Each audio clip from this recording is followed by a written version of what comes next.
एक राजा की 3 बेटियां थीं। तीनों बेहद खूबसूरत थी। सबसे बड़ी बेटी का नाम आहना और उससे छोटी याना और सबसे छोटी का नाम सारा था।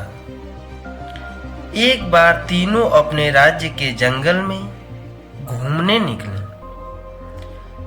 और अचानक से तूफान आ गया। उनके साथ आया सुरक्षा दल इधर उधर बिखर गया। वे तीनों जंगल में भटक गई। थोड़ी दूर चलने पर उन्हें एक महल दिखाई दिया। अंदर जाकर देखा तो वहां कोई नहीं था। उन्होंने वहां विश्राम किया और टेबल पर रखा भोजन खा लिया। सुबह होते ही सारा उस महल के बगीचे में घूमने निकल गई। सारा ने वहां गुलाब के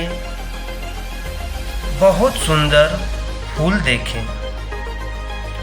और बिना कुछ सोचे समझे उन्हें तोड़ लिया। उसके फूल तोड़ते ही उस पौधे में से एक राक्षस बाहर निकला। उसने सारा से कहा कि मैंने तुम्हें रहने के लिए घर और खाने के लिए भोजन दिया और तुमने मेरे ही पसंदीदा फूल तोड़ दिए। अब मैं तुम तीनों बहनों को मार डालूंगा। सारा बहुत डर गई। उसने विनती की, लेकिन राक्षस नहीं माना। फिर राक्षस ने एक शर्त रखी कि तुम्हारी बहनों को जाने दूंगा, पर तुम्हें यहीं रुकना होगा। सारा ने यह शर्त मान ली और राक्षस के साथ रहने लगी।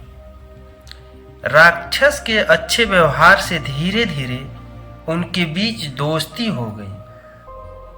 एक दिन राक्षस ने सारा को उसके साथ शादी करने के लिए कहा। सारा न ही हां कर पाई और न ही मना।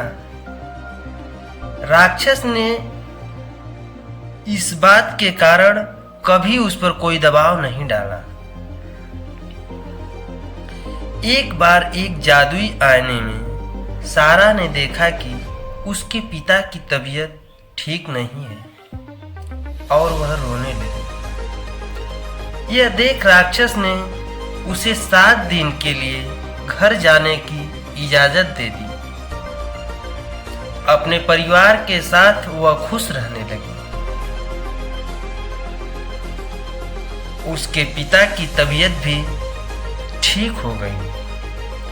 एक रात सारा ने सपने में देखा कि राक्षस बीमार है और उसे बुला रहा है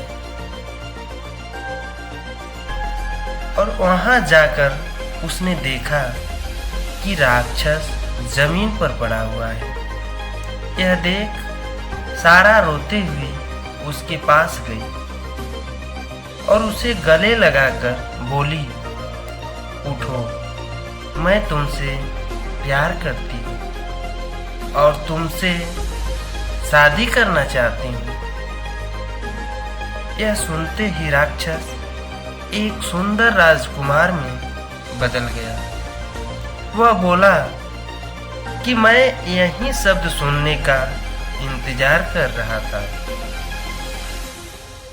उसने बताया कि एक बुरी औरत ने उसे श्राप दिया था और कहा था कि जब तक उसे उसका प्यार नहीं मिल जाता वह इसी हाल में तड़पता रहेगा। इसके बाद राजकुमार और राजकुमारी ने शादी कर ली और खुशी खुशी रहने लगे।